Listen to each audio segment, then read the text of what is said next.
Yeah, it's these games after the break. Sometimes you're a little concerned. I thought last night, we had it wasn't a great game, but we had it wrapped up there and couldn't close it out, and then lost in overtime. So tonight, I thought we deserved a little better. Power play, obviously, our penalty kill, they were able to capitalize, and that certainly hurt. Every time we got momentum, they grabbed it back with a power play. So, but for the most part, 5-on-5, I thought we did a good job and deserved the win. It started looking like every time you guys caught a penalty, imagine you biting your lip down there.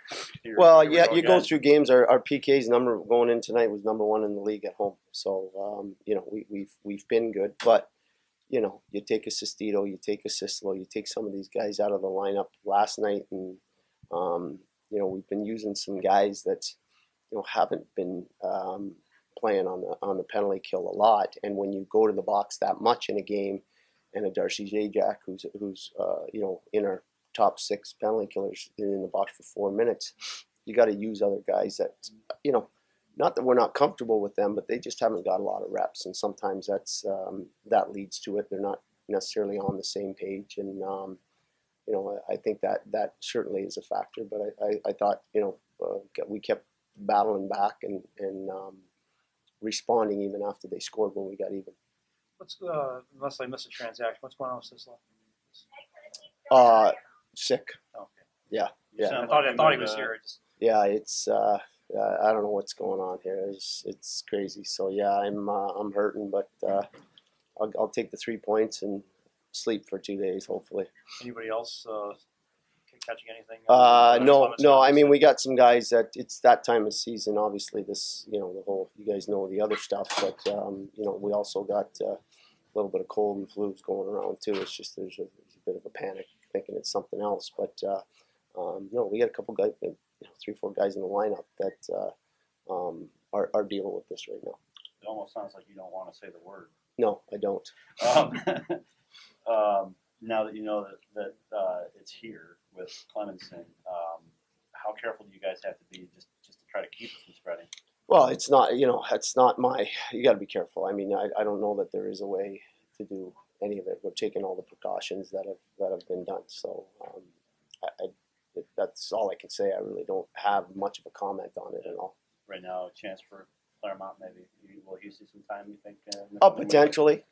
We haven't seen Clemmer. We're not sure when he's going to be back. I'm not sure how this affects guys energy level wise. From what I heard, it's a bit like the flu. So we'll get back on the ice on Monday and see where everybody's at. And we've used Max before. I thought Wedgwood had a good couple games here. So we'll reevaluate on Monday. Been kind of a chaotic 48 hours for the organization. Is that something you have to kind of address in terms of not letting what's going on up there affect what's going on with the people and coaches here? I don't think so. I think, players read the news, read the papers, follow it online. It doesn't affect us here per se. Obviously, being involved with all the people involved on what's happened in recent days, you think about it and you read what comes out in the media, but it's for the most part we're down here and we got to deal with developing players and winning hockey games. So I don't think it's a distraction for anybody by any means. How are you getting your information? Do they try to keep you in the loop at all, or are you just getting it from the media? Or? Chris usually gives me the heads up on a lot of that stuff. So it's just a casual phone call, and sometimes it's released pretty quick. And if I'm on top of it and see it, and if not, Chris usually just alerts me and keeps me in the loop with things like that. Well, is it human nature almost to wonder if it might affect you? I mean, obviously you're 5 years at this level. You know what?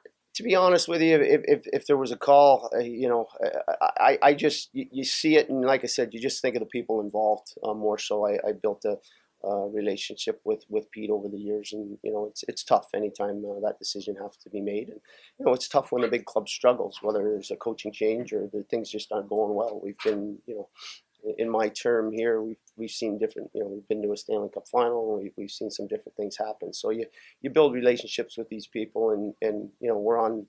Even though we're down here, we're still.